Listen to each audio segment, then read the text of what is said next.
Welcome to the Hamsley Analytics Daily Market Commentary. I'm Pablo Navarro. Today is Wednesday, April 4th, 2012. For the economic data, we came a little light today with ADP employment at 209,000 and we're expecting 217,000. ISM services came at 56 and we're expecting 56.7. For the markets, the S&P 500 futures saw a high of the day of 1398.5 and a low of the day of 1388.5.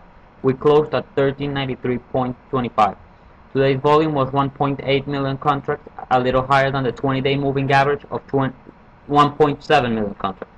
For the Nasdaq futures, we saw a high of the day of 2759.5 and a low of the day of 2724.75. We closed at 2737.5. Today's volume was 270,000 contracts, higher than the 20-day moving average at 235,000 contracts. For the market internals, the New York Stock Exchange advanced decline differential closed at negative 1,810. The Nasdaq advanced decline differential closed at negative 1,584. There were 12 52-week highs for the S&P 500 and 5 new 52-week lows for the S&P 500. As for the volatility, there were 340,000 contracts traded today, and the total premium was 350,000. For the dollar-weighted put-call ratio on April, we saw a 1 reading, which is bullish, and it had 50% of the total premiums paid. For May, we saw a 0.29 reading, and it had 33% of the total premiums paid. Okay, here we have the daily chart for ES. As you can see here, we had a big down day today. The daily day session opened around 12 handles lower, and then from then on we sold off even a little more, so it was not a good day, around 16 handles lower from yesterday's close.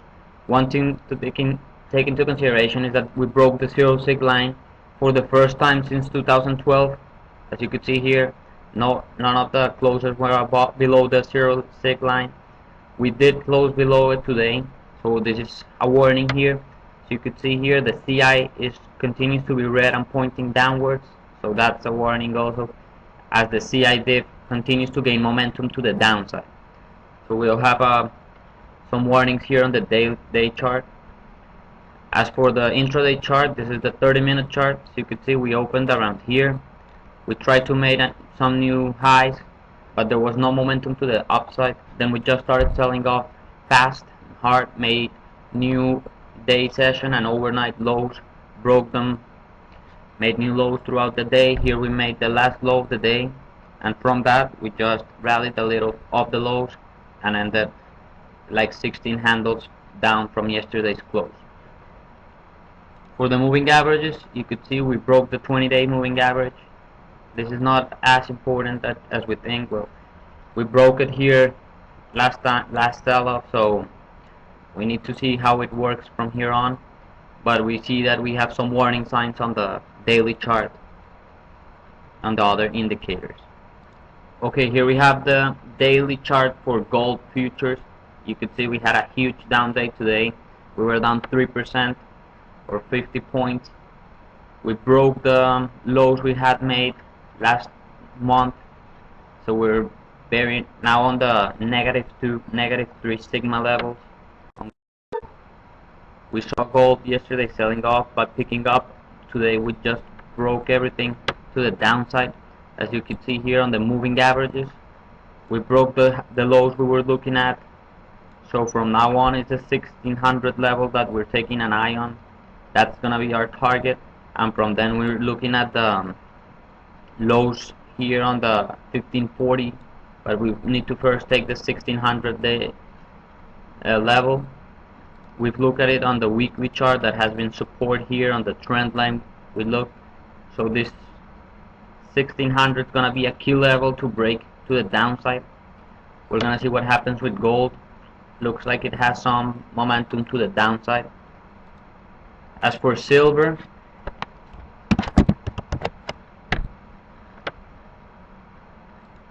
we were down today almost 6% for silver futures, which was huge downside to the downside. We broke again the lows that we've made, but we were not able to close on it below them, so we're still looking at this 31 level. Below that we'll probably see the high 20s 29 level around here, 28. So silver continues to be also to the downside, the momentum. As for crude,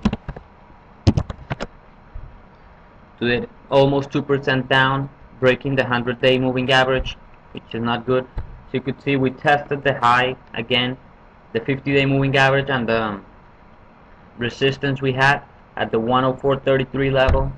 We were not able to get above it and just broke below it. After here, we're looking at the 100-day, which is a round number, probably gonna have a lot of attention. And below that, the 97.81, which is really far, but commodities have been selling off really hard from here. For the last chart, the VIX, we closed today at 5% higher, or 16.44. Finally, we were able to break the 20-day moving average we've been looking at. It's now at 15.54. We're now looking at the 50-day moving average at 17.32. That's gonna be the next level for the VIX. But if you look at the VIX on the intraday, you could see how hard it was selling at the end, almost closing at the lows of the day here. So that's not positive for the VIX going higher, which is positive for the market. So we basically closed the VIX at the lows of the day, which is good for the market, bad for volatility. But overall, that's what we have for today. Have a good day. We'll see you tomorrow.